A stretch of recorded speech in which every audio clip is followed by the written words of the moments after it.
Praise the Lord.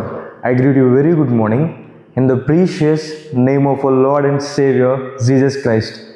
మన ప్రభువును రక్షకుడైన యేసుక్రీస్తు నామములో మీ అందరికీ శుభాలు తెలియజేస్తున్నాను. ఎలా ఉన్నారు? మీరు ఎంత బాగున్నారా?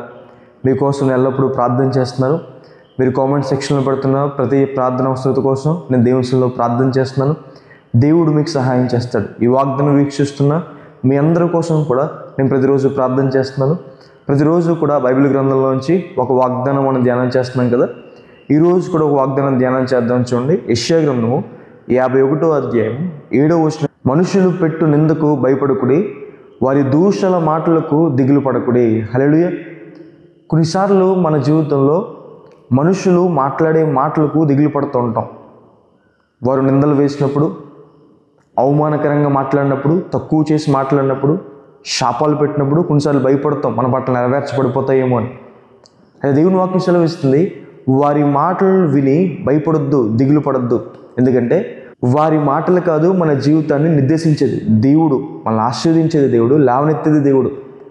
ఆయన మీద మనం ఆధారపడాలి. కానీ మనుషులు మాటలు చూసి మనం దిగులు పడకూడదు, మనం భయపడకూడదనే దేవుని వాక్యం సెలవిస్తుంది. ఎవరైనా మిమ్మల్ని తక్కువ చేసి మాట్లాడుతున్నారా? ఎవరైనా ఎందుకు పనికిరావంటున్నారా? ఏమీ సాధించలేమంటున్నారా? ఉన్నతమైన స్థానాలకి వెళ్ళలేమంటున్నారా? దేవుని వాక్యం సెలవిస్తుంది, వారి మాటలు పట్టించుకోవద్దు, దేవుడు మిమ్మల్ని ఉన్నతమైన స్థానంలో నిలబెడతాడు. దావీదు గారిని సొంత తండ్రే, సొంత అన్నతమ్ములే దావీదు గారిని తక్కువగా చూశారని. సొంత తండ్రి దావీదు గారిని తీసుకువెళ్ళి గొర్రెల కాపర్లకు ఉంచేశాడు. తక్కిన అన్నలందరినీ కూడా దావీదు గారి తండ్రి తీసుకువెళ్ళి సైన్యంలో పెడితే దావీదు గారిని మాత్రం గొర్రెల కాపర్లకు ఉంచేశాడు తండ్రి. తండ్రి తక్కువగా చూడడం, అన్నలు తక్కువగా చూడడం. అయితే అలాంటి సందర్భంలో దేవుడు చిత్తం వేరే ఉంది, దేవుని ప్రణాళిక వేరే ఉంది. దేవుడు దావీదు గారిని రాజు స్థానంలో నిలబెట్టాడని. తండ్రి, అన్నలు అందరూ కూడా దావీదు గారిని గొర్రెల కాపరిగా చూస్తే దేవుడు మాత్రం దావీదు గారిని ఇశ్రాయేలు పరిపాలించే రాజుగా చూశాడని. మీ పట్ల దేవుని కంటే ఒక ప్రణాళిక ఉంది. మనుషులు తక్కువగా చూస్తున్నారనో, ఏమీ సాధించలేమంటున్నారనో మీరు భయపడద్దు. మీరు దేవునికి లోపడితే, దేవుని దగ్గర మీరు తగ్గించుకుంటే దేవుడు తన ఉన్నతమైన చిత్తాన్ని మీ పట్ల నెరవేరుస్తాడని. గానుగు చాటున దాకుని ఎవరు దుల్లగొట్టుకుంటున్న గిద్యోనుతో దేవుడు పరాక్రమ గల బలాఢ్యుడు అని పిలుస్తాడు కదా. వాస్తవానికి గిద్యోను భయపడుతున్నాడు, కానీ గిద్యోను చూసుకున్న విధానం వేరే, దేవుడు గిద్యోను చూసిన విధానం వేరే. ఒకవేళ నిన్ను నువ్వే తక్కువగా చూస్తున్నావేమో, దేవుడు నీ పట్ల ఒక ప్రణాళిక కలిగి ఉన్నాడు. నువ్వు అనేక మందికి దీవెనకరంగా, ఆశీర్వాదకరంగా, విజయవంతమైన జీవితాన్ని కలిగి ఉండాలని. ఒకవేళ ఎవరైనా నువ్వు మంచి చేస్తున్నా, నీతిగా బ్రతుకుతున్నా, న్యాయంగా బ్రతుకుతున్నా, దేవుని కోసం బ్రతుకుతున్నా నిందలు వేస్తున్నారా? దేవుడు ఆ నిందకు ప్రతిగా ఆశీర్వాదాన్ని, ఘనతని దేవుడికి ఇస్తాడని. బైబిల్లో యోసేపు గారిని చూస్తాం. అన్నలు తీసుకువెళ్ళి యోసేపు గారిని అమ్మేస్తారు. ఐగుప్తు దేశంలో చెయ్యని పాపానికి నింద అనుభవించి యోసేపు గారు శిక్ష అనుభవిస్తారు చెరసాలలో. అలాంటి సందర్భంలో దేవుడు యోసేపు గారిని జ్ఞాపకం చేసుకుని అందరికంటే ఉన్నతమైన స్థానంలో, ఐగుప్తుని పరిపాలించే స్థానంలో, ప్రపంచానికంతటికీ దీవెనకరంగా దేవుడు యోసేపు గారు నిలబెడతాడు. ఈరోజు మీరు ఎదుర్కొన్న ప్రతి నిందని, దేవుని కోసం మీరు ఎదుర్కొన్న ప్రతి నిందని దేవుడు ఆశీర్వాదంగా మారుస్తాడు. హల్లెలూయా.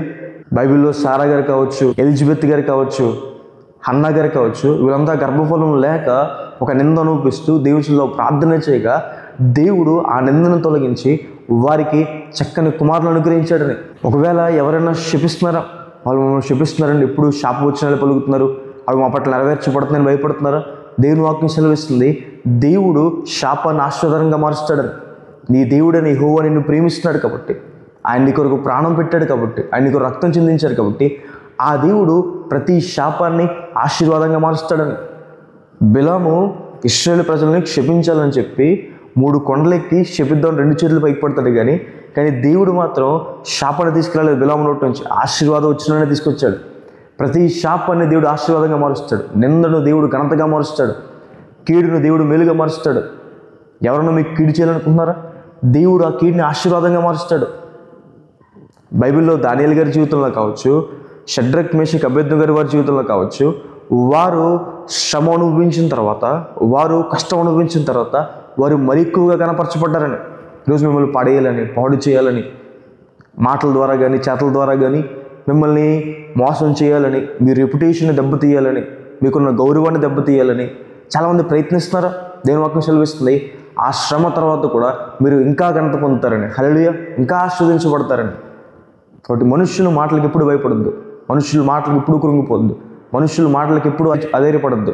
దేవుడు ఇచ్చే రక్షణ నిరంతరం నిలుస్తుంది, దేవుడు చేసే కార్యము తరతరాలు నిలుస్తుందని వాగ్దానాన్ని విశ్వసించండి. దేవుడు నిందని ఘనతగా మారుస్తాడని, అవమానాన్ని దేవుడు హెచ్చింపుగా మారుస్తాడని, కన్నీటిని దేవుడు సంతోషంగా మారుస్తాడని, శాపాన్ని దేవుడు ఆశీర్వాదంగా మారుస్తాడని ప్రార్థన చేసుకుందాం. సర్వశక్తి మంత్ర జీవం గల వేసే ప్రభువా, మీకు వేలాది వందనాలు వేసే. ఈరోజు వాగ్దానం ద్వారా మాతో మాట్లాడినందుకు దేవా మీకు వందనాలు. సర్వాధికారివి, సర్వోన్నతుడివి, మహోన్నతుడు దేవ, మహిమగల దేవుడు ప్రభు వేసే. ఈరోజు వాగ్దానం ద్వారా మాతో మాట్లాడినందుకు దేవా మీకు వందనాలు వేసే. ప్రభు మా నిందని తండ్రి ప్రభు, మా అవమానాన్ని ప్రభు వేసే ఘనతగా మారుస్తానని సెలవిచ్చిన దేవా మీకు వందనాలు. మనుషులు మాటలకు భయపడుతున్న సెలవిచ్చిన దేవా ప్రభు మీకు వేలాది వందనాలు వేసే. మీకు స్తుతి స్తోత్రం తండ్రి.